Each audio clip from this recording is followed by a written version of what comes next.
Good evening, hello and welcome. You're with the news today, your primetime destination. News, newsmakers, talking points. Our big talking point is coming from a Maharashtra MLA who has given the most abominable hate speech, inflammatory. He's now been booked. Nitesh Rane, son of the former Chief Minister, BJP leader Narayan Rane, his son Nitesh Rane has been booked. What will it take to stop the hate? Also, Bulldozer Justice. Is it against the Constitution? The Supreme Court is hearing that matter. We'll be talking about that too.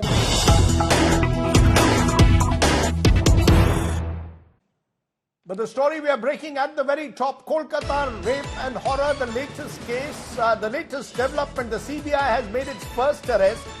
RG Kar ex-principal Dr. Sandeep Ghosh has been arrested by the CBI on charges of corruption and financial irregularities during his tenure at the RG Kar hospital. Remember, he's been arrested for corruption, not for involvement, as of now at least, in the horrific rape and murder case that took place at the hospital. So he's been arrested on charges of corruption by the CBI. The CBI has made the first arrest. Remember, the alleged rapist is already in custody. Sanjoy Roy is there in custody, and the CBI has to give a detailed report, status report to the Supreme Court on the 5th of September. Indrajit Kundu, my colleague, joins me from Kolkata. Indrajit, what details can you give us on this? What is the nature of the corruption which is the charge against Dr. Sandeep Ghosh?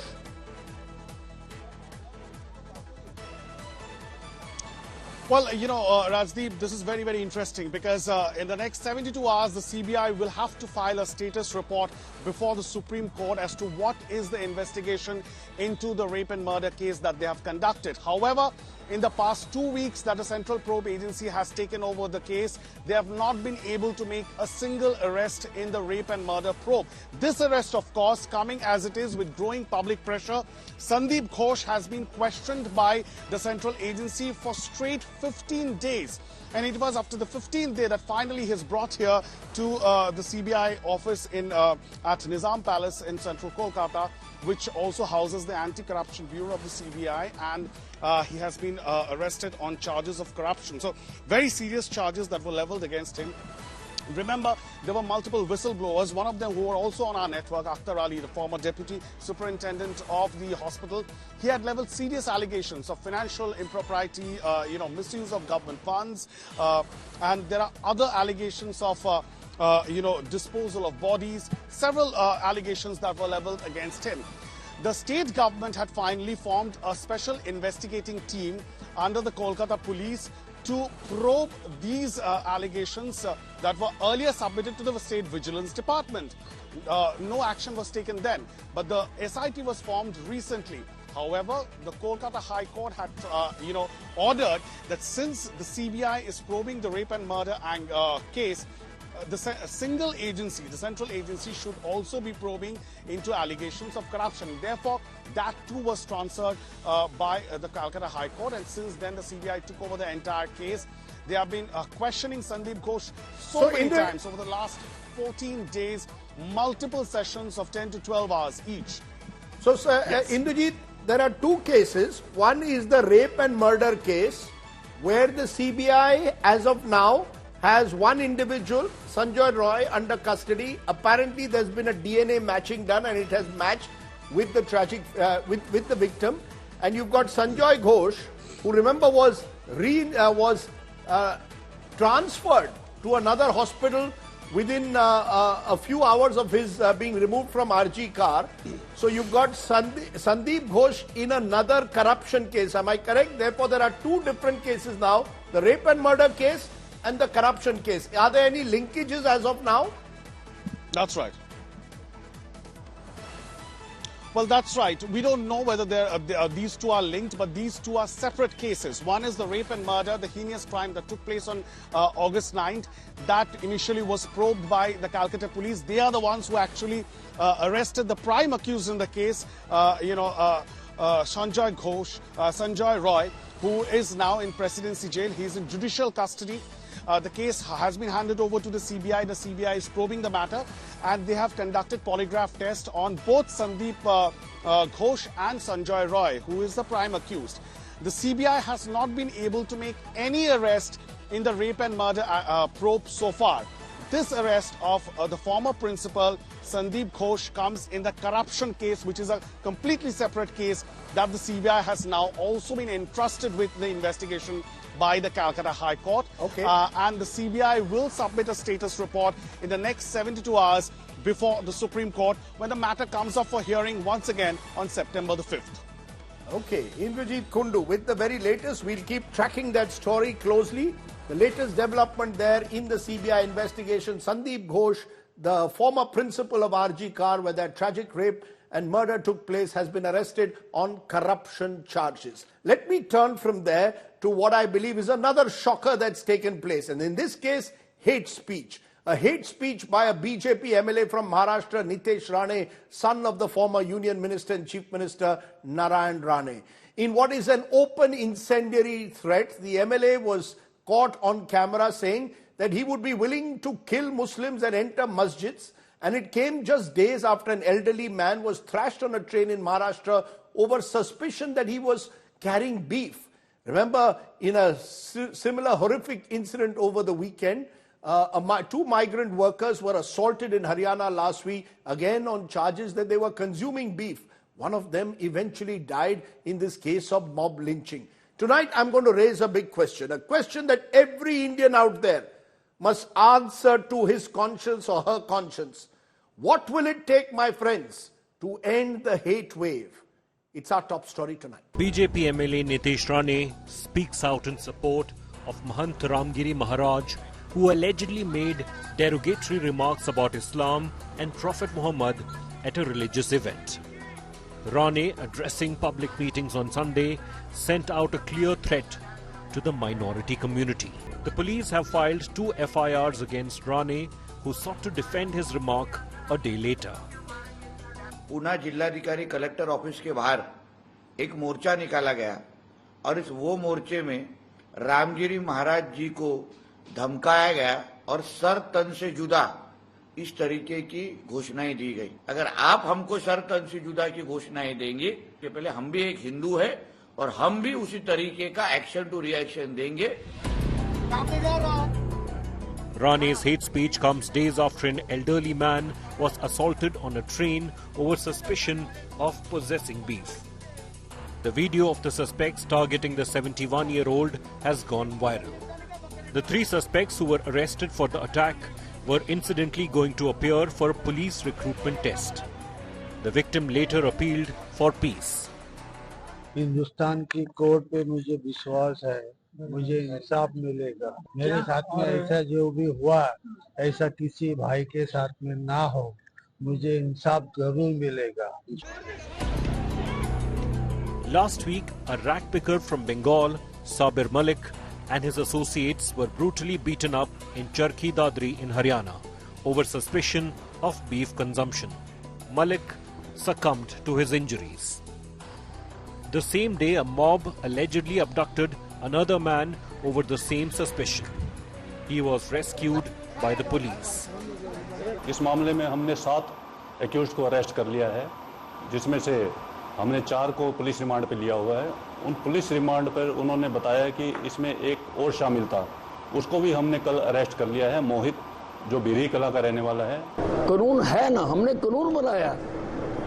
आप जाइए थाने में और police सरकार कार्रवाई करेगी। आप खुद मत करिए ये मॉब लिंचिंग वगैरह, ये आज के युग में ठीक बातें नहीं है। Leader of opposition Rahul Gandhi, citing the 2 attacks in Maharashtra and Haryana, has accused the BJP government of giving a free hand to anti-social elements. The Congress MP who had embarked on the Bharat Jodo Yatra claimed his fight against hate will go on. The series of hate speech incidents and attacks have continued despite repeated warnings by the Supreme Court to state governments.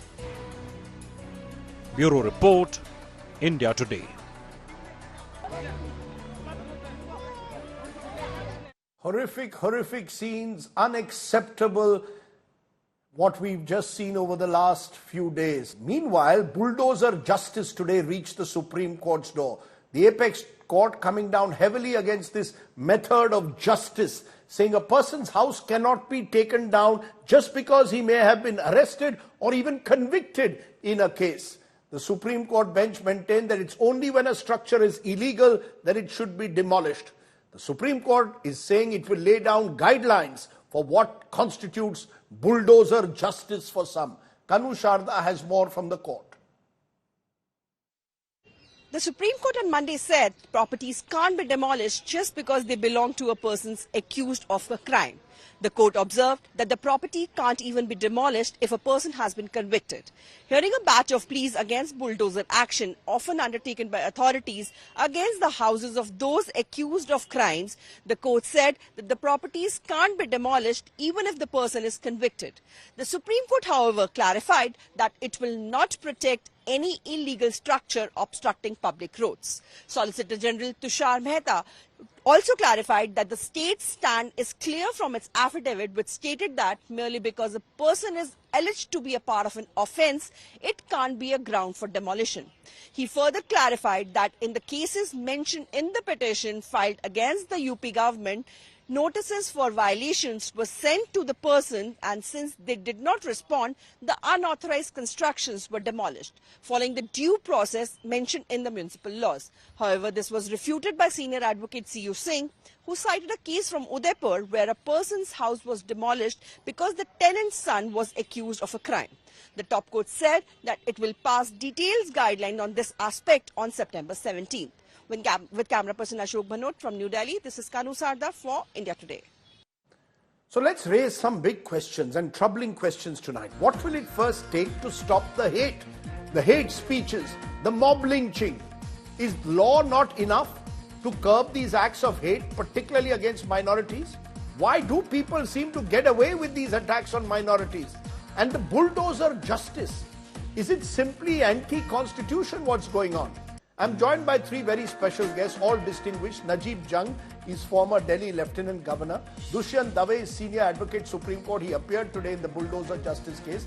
And P.K. Jain is former ADG Maharashtra. I'm going to come to each of you to get your sense of how you see what we are seeing in this country from time to time. Mob lynching, hate speeches, particularly against minorities. Dushyant Dave, why don't you take the floor first then? Well, so far as the hate speeches are concerned, I mean, and the demolition by using bulldozers are concerned, these are all, acts against minority community. And we have been seeing, at least since 2014, that these incidents have increased exponentially, simply because the executive, the police particularly, is more often than not party to it. And it is acting at the instance of the party in power at the center or in the state, which are BJP states. Unfortunately, nobody, in the government, in the police, really thinks that these kind of incidents must be stopped. We have seen, a former minister making a very serious statement in Delhi when the, CA protests were going on, saying "Gaddaro ko goli se maro," and no action was taken. If it was done by any... Sir, just a fact check. The minister you were talking about, Anurag Thakur, he said, "Desh ke gaddaro ko," and the audience then shouts, "Goli maro salo ko."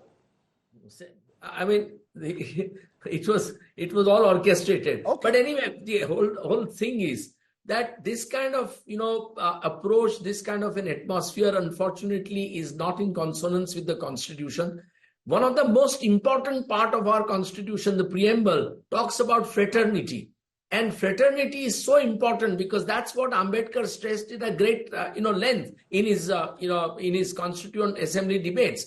We have to have fraternity. With about 150 million Muslims in this country, it would be well impossible for us to really continue to behave the way we are doing in last about 10 years.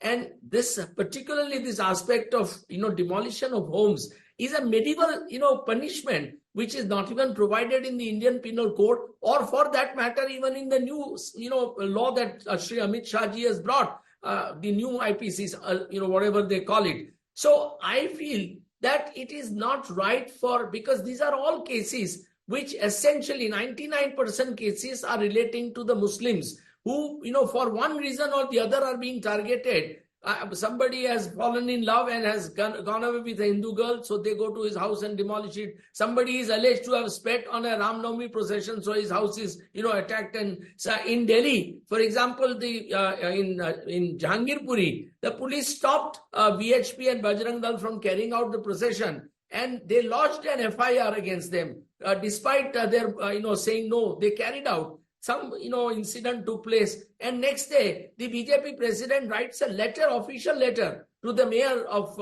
New Delhi, North Delhi Municipal Corporation and the police, that be ready tomorrow. You must start demolition. And the demolition starts when I mentioned it to Chief Justice Ramna's court. And I must say, with great sense of pride and satisfaction, that Chief Justice Ramna acted immediately, although even a petition was not filed at that point of time. And he granted a status quo. Now, these incidents, unfortunately, are completely contrary to Article 21, which is right to life, which includes right to shelter, and also Article 20, which says nobody can be given punishment which is not provided by law. Right. Now, punishment of demolition of house can never be provided, because it has nothing to do with the alleged accused. It has to do with the family. You are therefore now targeting the whole family and punishing the whole family. This does not augur well for a democracy as liberal as we claim to be. I mean, we have a beautiful history of 5,000 years of a liberal approach in this country. And this kind of a thing, I may say, is perhaps the saddest commentary on this government. Prime Minister talks about Sabka Saath, Sabka Vikas. Yet, he has not been able to stop this. He has not said once that these demolitions must stop. And openly, the BJP governments are encouraging these demolitions. Their MLAs, elected representatives, are standing most times or many times when demolitions take place, and police acts only as per their specific directions. Can I just stop you? You've raised several issues. You've both focused on the hate speech as well as on what is being described as bulldozer justice, and you are rightly pointing out it is fundamentally against the Constitution. You've also referred to the police, and at that time I want to bring you in, Mr. P.K. Jain. You've been a former DG of police in Maharashtra. We've seen the kind of hate speech that a sitting MLA has put today. Yes, he's been charged, FIRs have been filed, but we don't know whether he will be actually prosecuted and arrested. Who knows, he'll get a ticket and contest the elections and win. Dushyant Dave says the police has a big role, whether it's in bulldozer justice, where they short-circuit processes, or whether they act selectively in hate speeches. The police has much to answer for. Your response, sir.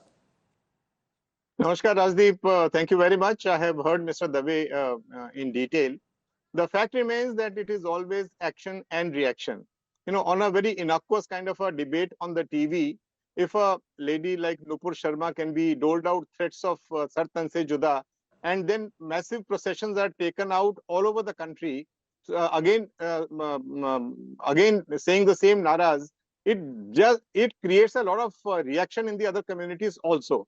Unfortunately, the communal passion is being fueled not only by one particular community, by certain insane elements from all the communities. And that is what results into, the responsible people and the public representatives also taking that kind of a line. No, but sir, the public with due regard, sir, the public representatives take an oath on the constitution of this country. My point is, Mr. Nitesh Rane has taken whether it is Nitesh Rane or anyone, Hindu, Muslim, no. Look at what has happened. Omar Khalid has spent 4 years in jail without even a trial yet, no bail, for an alleged hate speech. And Nitesh Rane will probably contest the next election.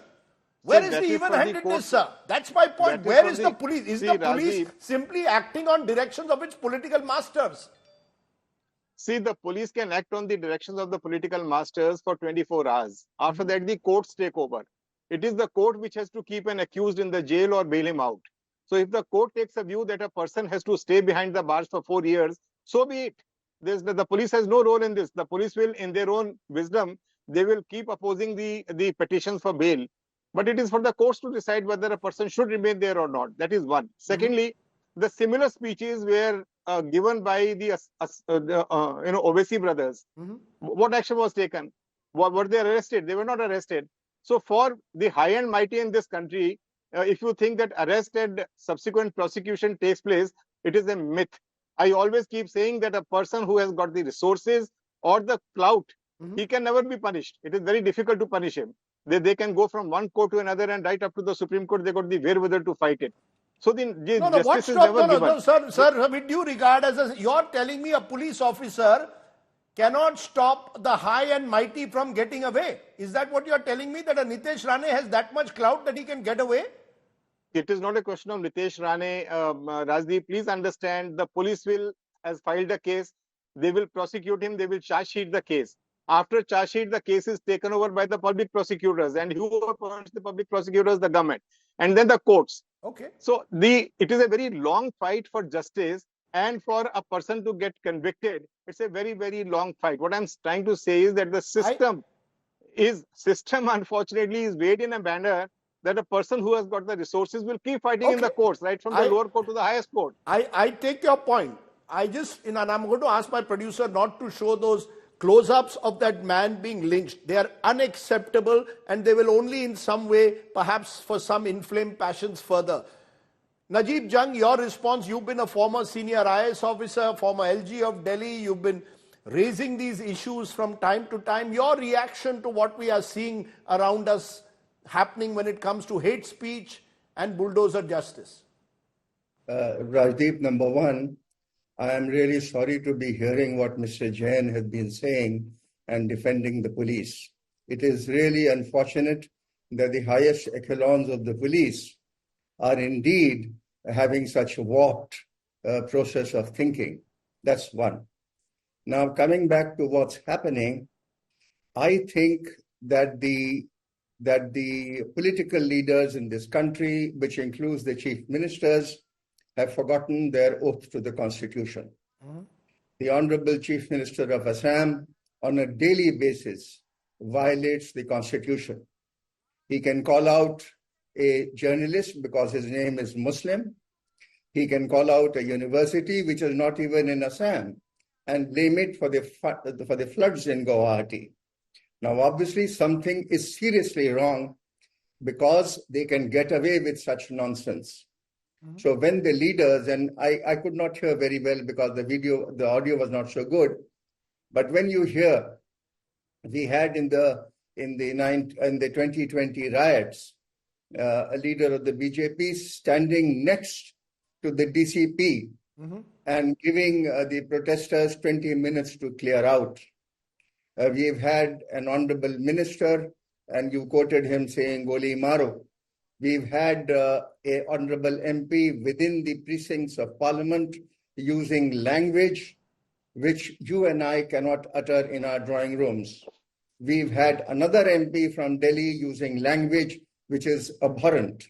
So therefore, because you can get away with whatever Mr. Jain may say, because you get away with it repeatedly, and the signal comes from the top.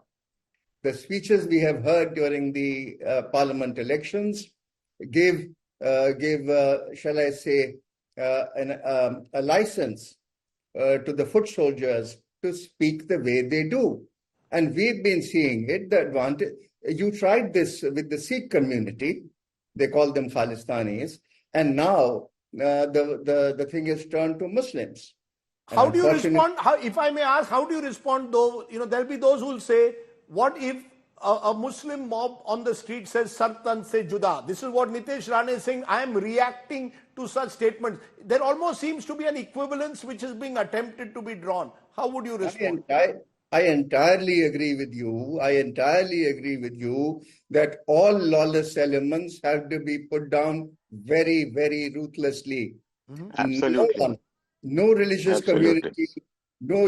community is away from this nonsense.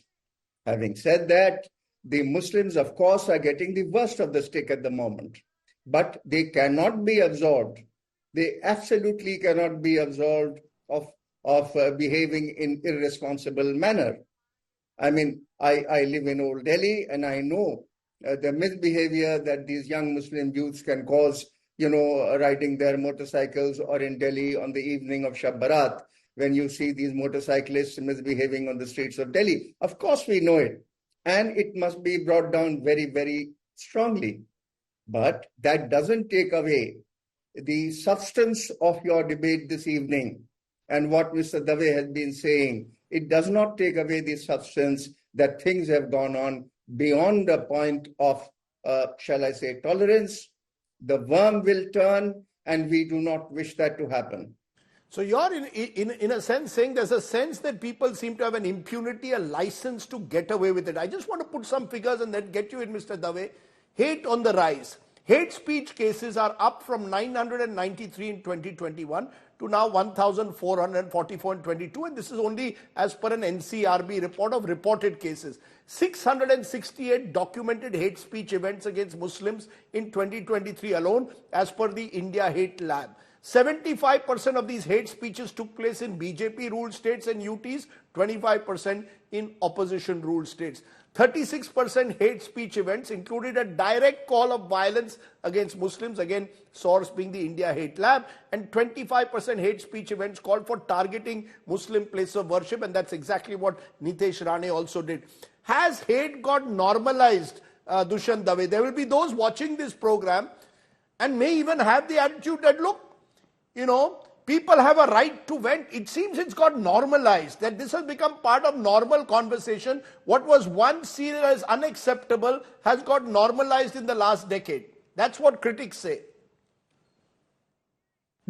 Rajdeep, before I answer that, let me read what Dr. Ambedkar had to say on 17th of December 1946 in his first statement before the Constituent Assembly when Constitution was being drafted. And he said this, which is really, I mean, it's a dire warning to us today.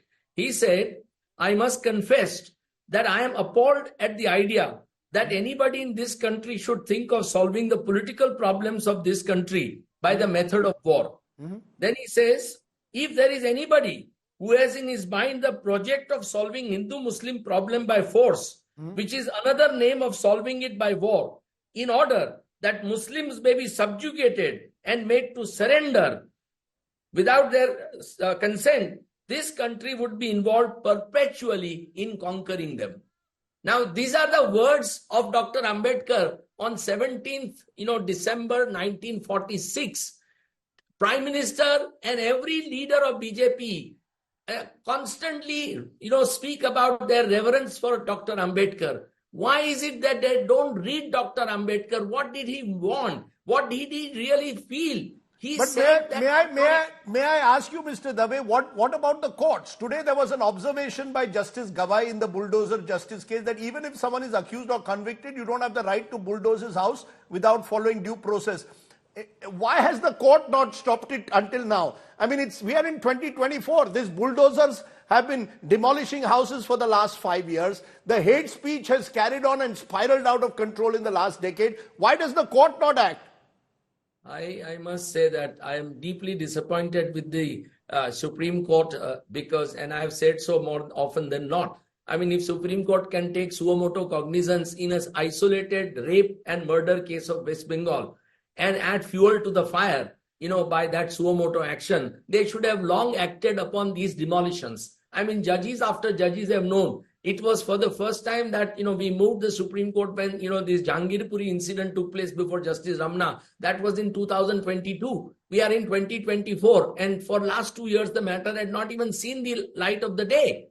It was only when I mentioned it last week again before Honorable Justice Gawai. And I must say that Justices Gawai and Justice Vishwanathan have really taken it very seriously upon themselves to hear and resolve this issue. So, and the guidelines that they are proposing, like the Vishaka case, is something which will perhaps go a long way to resolving this issue. But I must confess, and I do agree with Mr. Jain, that the courts are also responsible. If the police is failing, the courts are certainly failing in not acting, in these kind of incidents immediately. No, why? Why? Is it the law? No, what explains the unwillingness of the court to act? The law is straight. You've quoted Ambedkar for me. I can quote chapter and verse of what the law of the constitution of the country says. You cannot incite hate between communities is a well-known fact. Why does the court simply not throw the law book evenly at all? The hate speech as speeches are clearly actionable, and they are liable, to be people are liable to be prosecuted. But yes, even if when the police brings the case, you see, more often than not, the police does not bring the case before the court because of the political pressures. And as Mr. Jain said, rich and the powerful get away, and the powerful includes the politicians. No, you see, sir, I can understand the rich and powerful. I will turn to what happened in the train incident in Dhule with a old man. Think about it. I want to play that visual because it is shocking. These were young people going for a police exam in Mumbai. What do? First, a fight over the seat, and then accuse the old man of carrying beef in his with him and start assaulting him. I mean, Nashik Jung, you raised your hand. You see, it's one thing for the rich and powerful to get away. They'll get away in all cases. But I find ordinary people get away because they seem to believe they have the right, the impunity to get away, Mr. Jung. One by one. Let Mr. Jung come. Yes, I raise my hand on the issue of courts. Look, the courts is one thing.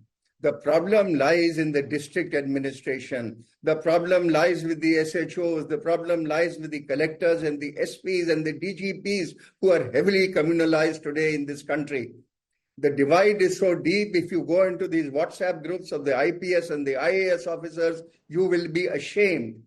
And unfortunately, that filth has not gone only into the civil services, it is also getting and penetrating into the armed forces. And this is the scheme of the last 10 years. So please wake up. It's just not the courts. The courts are 30 judges or 35 judges sitting. They can't do that on an everyday basis. The basic thing lies in the local thana. No, you're saying that, sir, you're saying that, remember, you have been among the prominent Muslims who reached out to the RSS. Presumably, these were issues you raised with them as well. The fear that certain Hindutva groups could spiral out of control at times. What was the response at that time?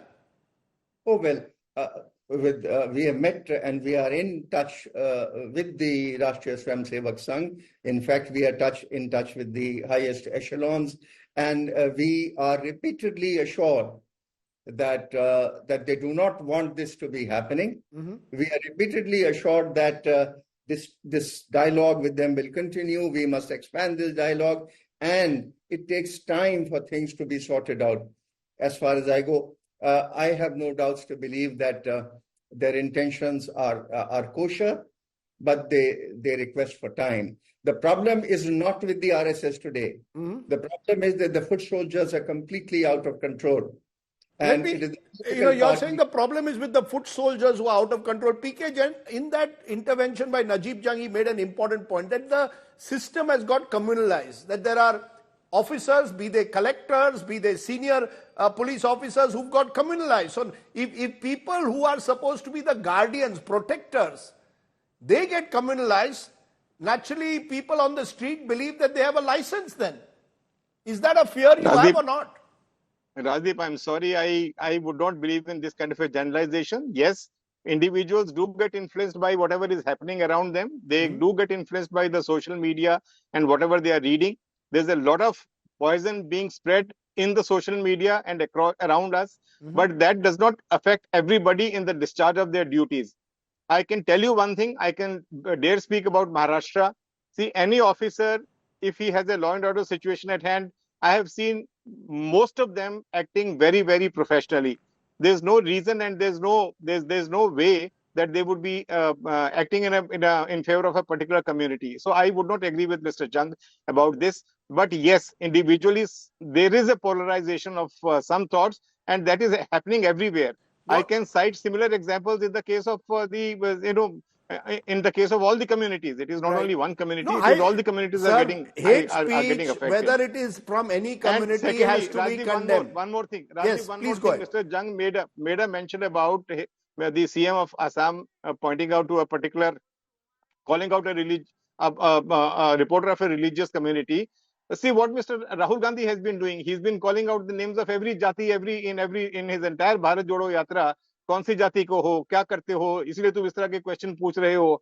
See, this rot is universal, and unfortunately, unless we start acting at the nick of the time, now is the time to act.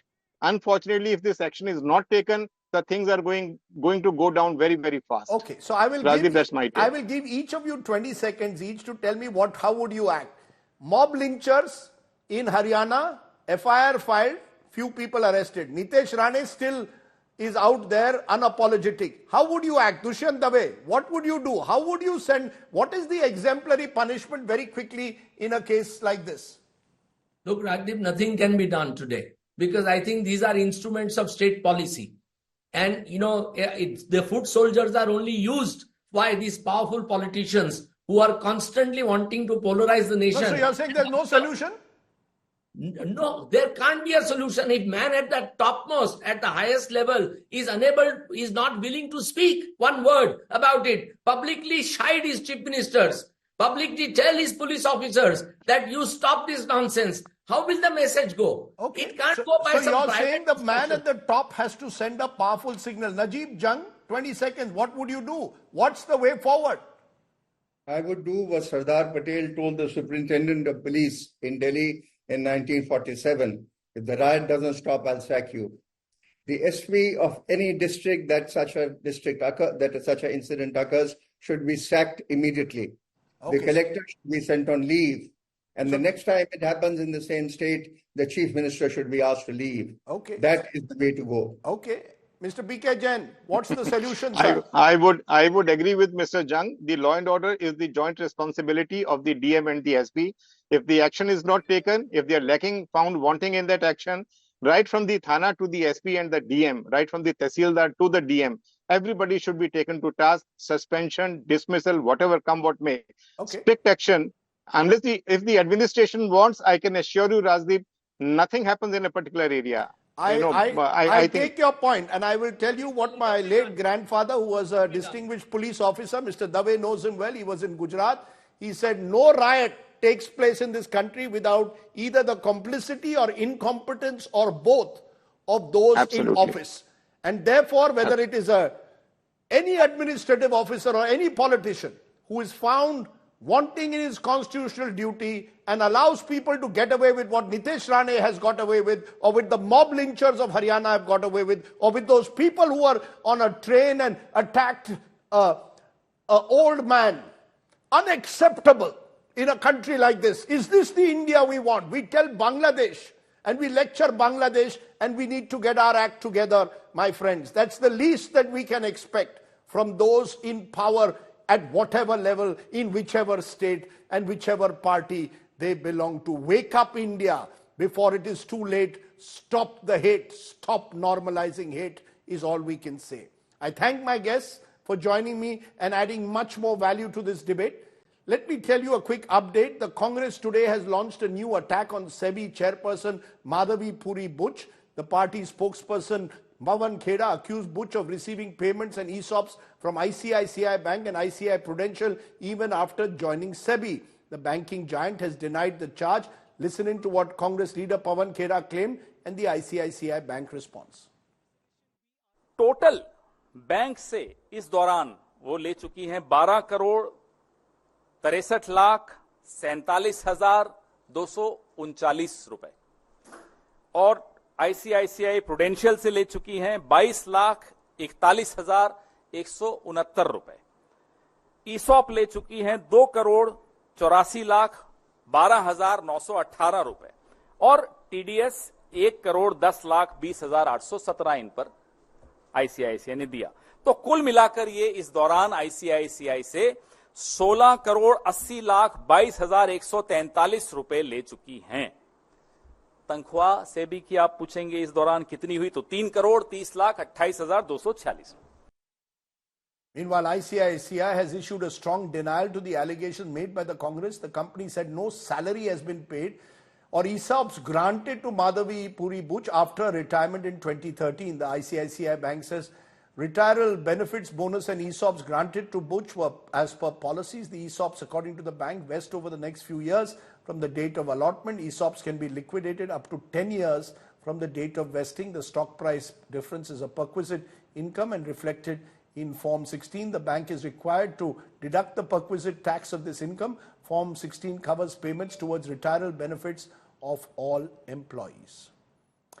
Let me turn to our other big story tonight, because Monsoon Fury, we are already in September, but the monsoons continue to wreak havoc.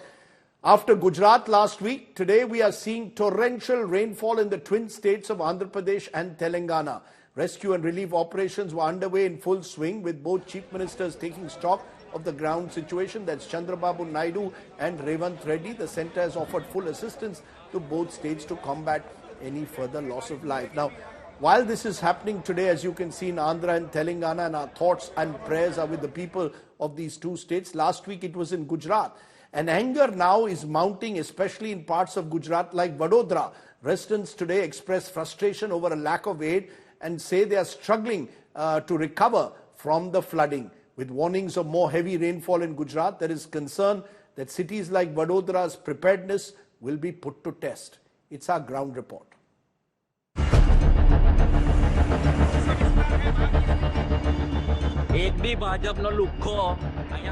Anger in Vadodara. Really upset of that is तरह से व्यवहार जो किया ना, we are not happy with them. The Gujarat city hit by flash floods last week is seething. Citizens say they were left to fend for themselves. Vadodara was hit by a deluge due to torrential rain in the state.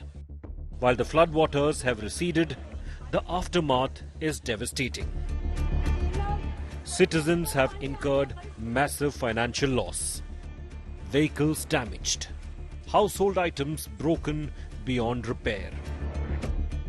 हम 2-3 teacher वहाँ पहुँच भी गए थे. अब वहाँ पहुँचने पे भी हमें राहत तो वहाँ पे भी नहीं मिली, क्योंकि वहाँ पर हमारे पास ना तो पीने के लिए पानी था, ना ही खाना था. तो रात भर हम भूखे रहे. हम मदद के लिए कितनी जगह फोन, शायद हमने ऐसा कोई जगह छोड़ी ही नहीं जहां हमने फोन नहीं किया हो. आप हमें रेस्क्यू नहीं कर सकते, एटलीस्ट हमें खाना तो पहुंचा दो, पर हमें उस तरह से कोई मदद नहीं मिली उस समय तक. Normalcy is distant for these citizens piecing their life back together. रही बात सर हमारी सहायता की बात, हमने ऐसा कोई डिपार्टमेंट छोड़ा नहीं जिसमें हमने कॉल नहीं किया, और हम ये भी एक्सेप्ट कर रहे हैं. हमारे पास भी रिटर्न कॉल भी आया है, लेकिन वो यही बोलते रहे हैं, आप चिंता मत करो आएगी हेल्प टीम, चिंता मत करो आएगी हेल्प टीम. सर दोपहर 2 बजे से और पूरा शाम पूरी रात रहे. हेल्प टीम एक बार हमारे आंखों के सामने से निकली 3 बार. हमने ये चिल्ला रहे, आवाज दे रहे, लेकिन सर वो रुके नहीं. The Met Department has warned of heavy rainfall in September for North India. As Gujarat reels from the aftermath of August rain fury, is it prepared to face an expected monsoon mayhem this month? Bureau Report, India Today. Thoughts and prayers there with the people of Gujarat. Now, we are being told that the monsoon could get even worse even in the month of September this year. August has already seen among the heaviest rainfall in the country. What lies ahead? Mahesh Palawat, Vice President Meteorology and Climate Change at SkyMet Weather Services, joins us. Mahesh, my question is, are we expecting even heavier rainfall now in the next few weeks across India? We've seen Andhra Pradesh, Telangana today, last week, Gujarat. Is September also going to see massive rainfall?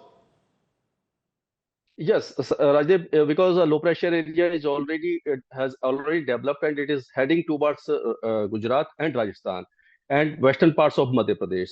So we think that for next 3 to 4 days, there will be moderate to heavy with isolated very heavy rain over western districts of Madhya Pradesh, East Rajasthan, and again over many parts of Gujarat like Banaskantha, Sabarkantha, Mahesana, Patan, Ahmedabad, Vadodara, Gandhinagar, Surat, Valsad, these areas. And another low pressure area is developing over Bay of Bengal, which will again move in westerly direction across Andhra Pradesh. So Vijayawada, Visakhapatnam, Srikakulam, and parts of Telangana as well as parts of Vidarbha may get heavy to very heavy rain in next few days. So we are seeing though, Mahesh, this year very, very severe bouts in different parts of the country. In 24 hours, some parts of the country have got rainfall more than they get over 6 weeks to 8 weeks. Is this part of this new pattern, that very intensive rainfall over a very short period? Yes, Rajdeep, because now due to climate change and global warming and the increase in greenhouse gases, air temperature is rising.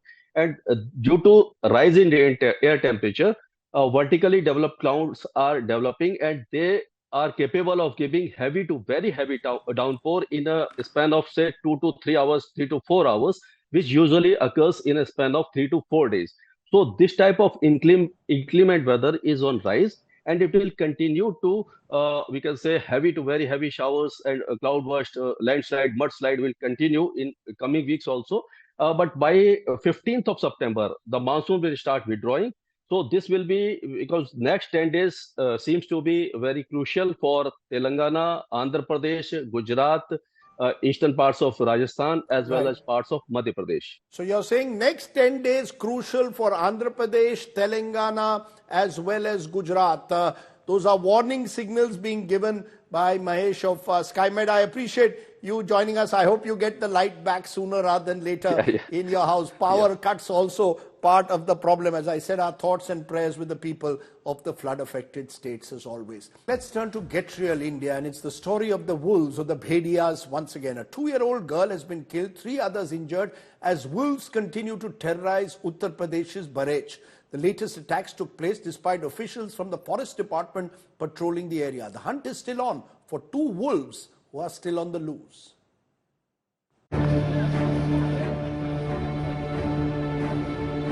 पैर से विकलांग है कि 2 हैं इधर की तरफ 2 आए हैं देखा है बहुत करीब से देखा है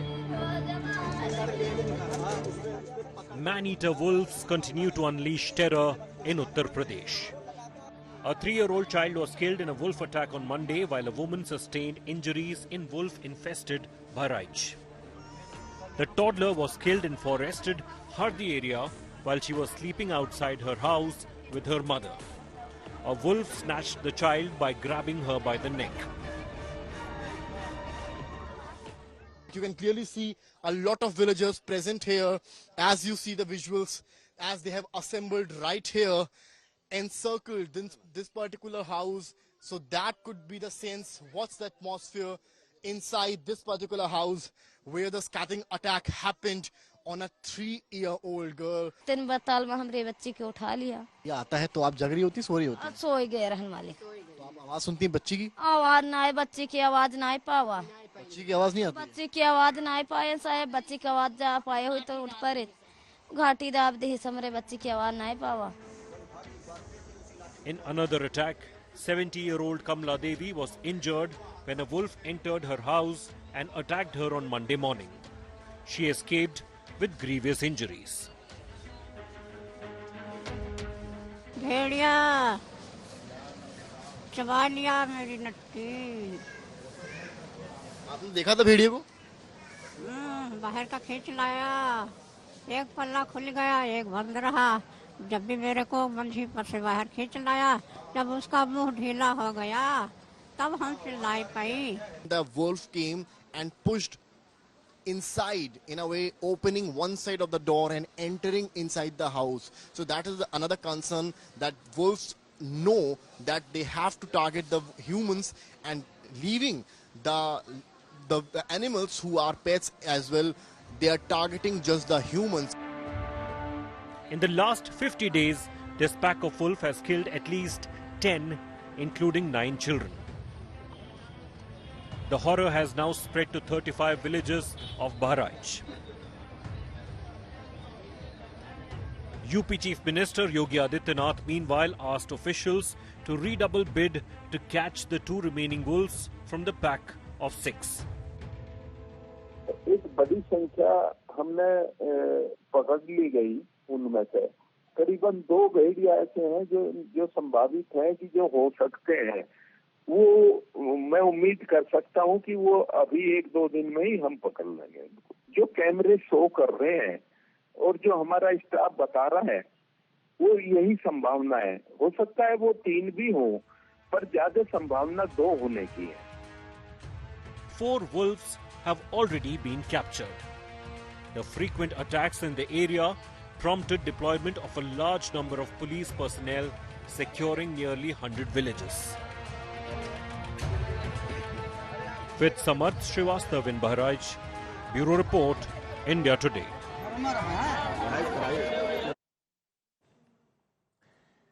Let's turn from there to our good news today story, and it comes from the Paris Paralympics. I want to end the show today by telling you about India's latest gold medal hero, because India's medal tally has improved to 11, courtesy the badminton players, with Nitesh Kumar securing India's second gold.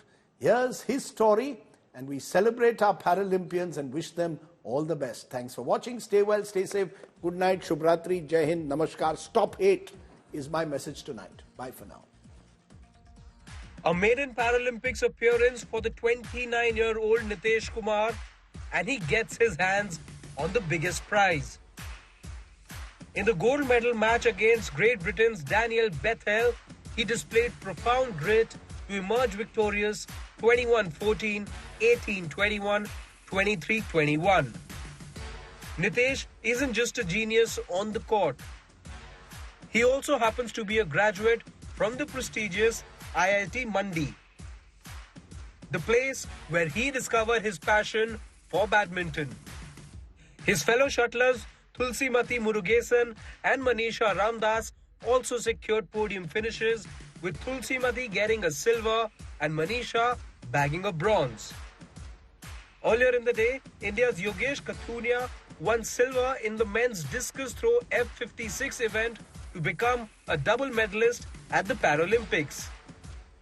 He had won a silver 3 years back in Tokyo as well. India's medal tally has risen to 11, and the para athletes are doing their best to keep the Indian flag flying high